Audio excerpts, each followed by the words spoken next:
There comes a moment in your life when you suddenly stop and realize you were the one who held everything together. You were the one who always reached out first. You were the one who checked in, kept the conversations alive, and tried every single time to make things work. But then one day, you get tired. Not because you stopped caring, but because you finally asked yourself a quiet, painful question. If I stop trying, who will still be here? That moment isn't loud. It doesn't come with anger or a dramatic ending. It comes softly, in a long exhale you didn't notice you were holding, in the quiet ache of feeling unappreciated, in the whisper of your heart saying, "Why am I the only one holding this together?" So you pause. You stop texting first. You stop over-explaining yourself. You stop pouring your whole heart into someone who hasn't met you halfway in a long time. And then something surprising happens.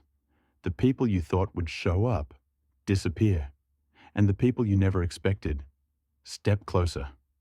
Because the truth is, when you stop chasing, you finally see who chose to stay.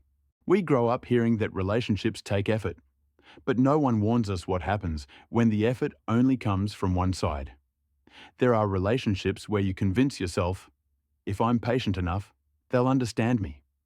If I give a little more, they'll finally show up. If I keep trying, they'll see my worth. But the heart doesn't work on logic. Connection doesn't survive on one person's energy. And love doesn't grow just because you're carrying all the weight.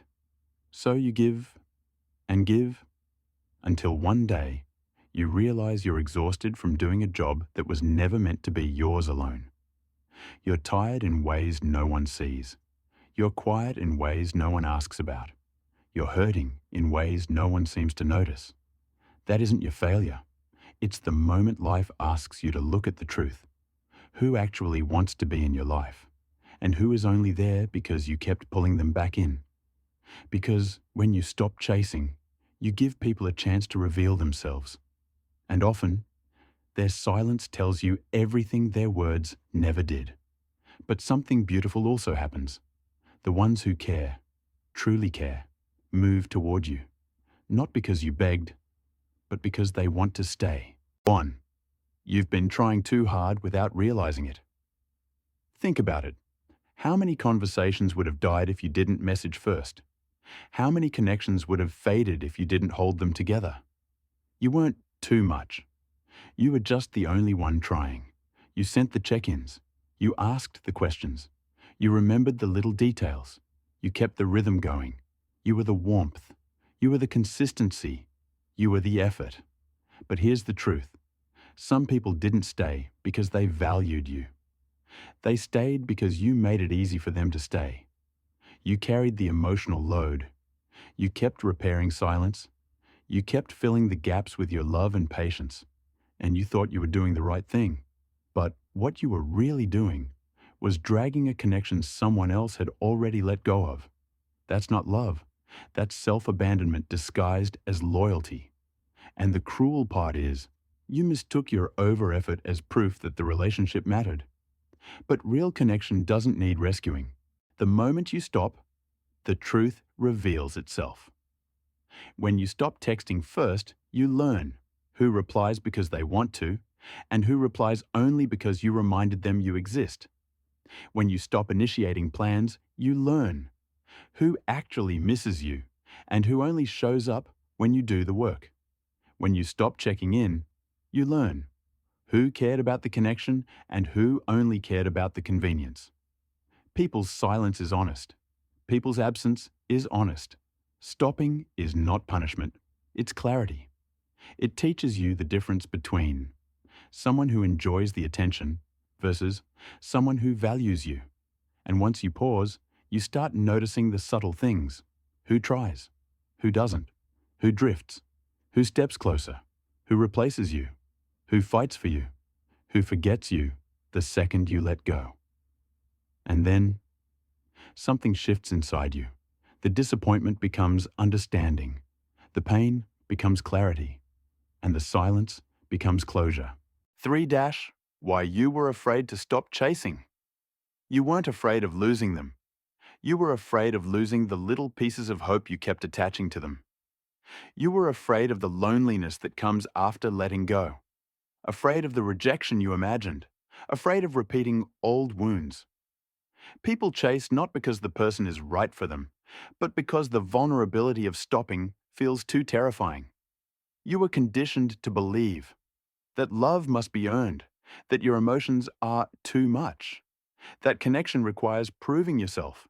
So you keep trying, you keep giving, you keep shrinking, not because you lack value, but because somewhere in your past, someone made you feel you had to perform to be wanted. But listen, love that requires chasing is not love. It's a trauma response. It's survival mode, wrapped in longing. 4.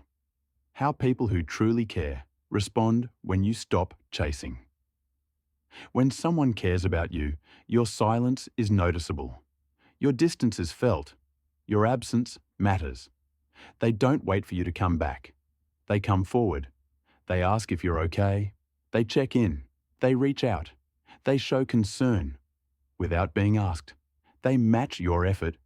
They choose you without hesitation. They take steps toward you because that's what people do when they care. Most importantly, they make you feel wanted without you having to work for it.